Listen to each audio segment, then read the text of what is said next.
Hey everyone, welcome back to the channel. I'm Baron and this is your Brain on Books, and today we're going to be doing the mid-year book freak out tag. Now, I'm not a big tag fan typically, but let's be honest. I've been absent from BookTube for a while, and I thought it'd be good for you all to see what I've been reading the first half of this year, so this is perfect. I have the questions right in front of me, so let's just get right on into it, with the first one being, what is the best book you've read this year? And that is kind of tricky because I had to think what was my favorite book versus what was the best book. And if I go with the best book, it's by far Paradise Lost by John Milton. This book was amazing. It's some of the most beautiful use of the English language I have ever experienced. And it was a difficult read. There was times where I had to reread passages, only do 1 or 2 pages at a time and set it down. But nonetheless, an incredible feat. Something I recommend everybody pick up, at least give it a shot. It's, like I said, it's difficult, but it's well worth your time. Next question. Best sequel I've read this year, and I haven't read many series. The only thing that actually qualifies is me going through Blackwater, which I have a review for if you're interested. That is split up into 6 individual volumes, and the last volume, Rain, oh, it blew me away and cemented that as one of my favorite books of all time. Going on from there, new release that I wanted to read this year, and honestly, I don't have one. I'm gonna have to just skip this one. There's nothing that jumped out that I'm like, ooh, I gotta get to that immediately, or I'm excited about it.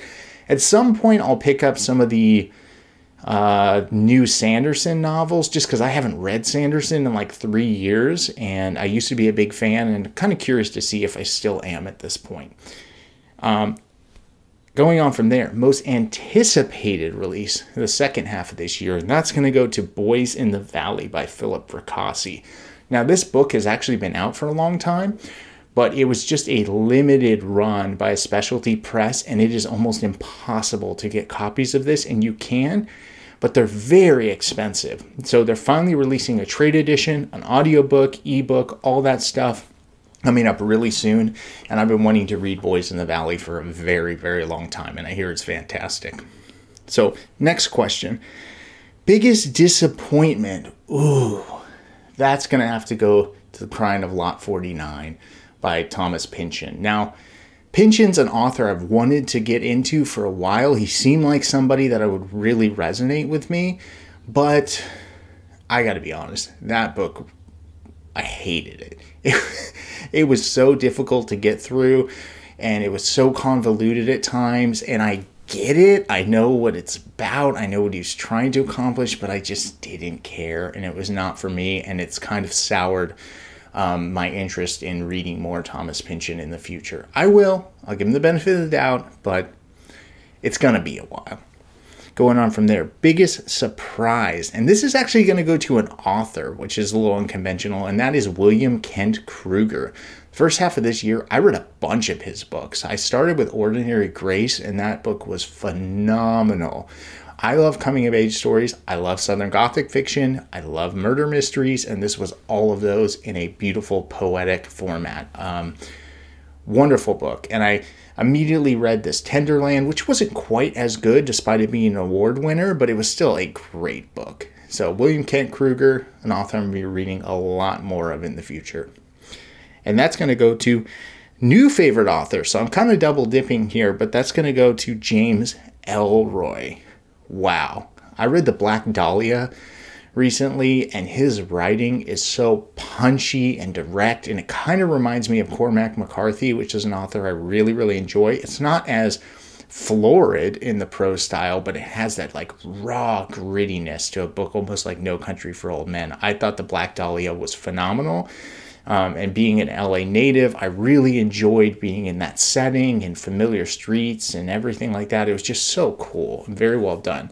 I just bought American Tabloid, and I plan on reading that probably in the next month or two, without question. Excited about it. Going on from there, Fictional Crush. That is the weirdest question. I never know why that is on here. I guess I'd have to go with Speaks the Nightbird. There's a character named Rachel who is just a badass. And I think that's the best I can do. I'm sorry. I don't know how to answer this question. So going on from there, a book that made you cry. That's going to be the things they carried.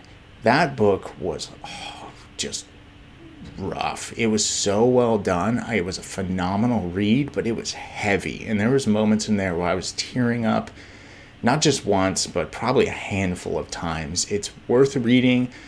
It's going to be difficult to get through, but it's, especially if you're a fan of American history, it's something that you should really, really try.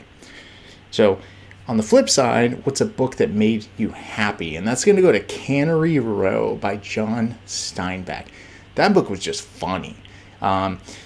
It's basically a group of hooligans going around drinking and just being vagabonds, but they're like witty little humor and everything else, and the way they pick on each other, and it's really set up to them trying to throw a birthday party for this one particular doctor in the town. It's just a great book, and I love John Steinbeck, but this was such a huge deviation from like East of Eden and Grapes of Wrath that is really poignant, and this was just kind of a fun, lighthearted read. So if you're a Steinbeck fan, check it out.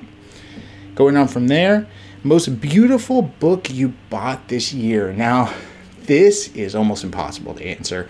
I have gone hard the first half of this year with like specialty presses and Folio Society, and I bought so many of them.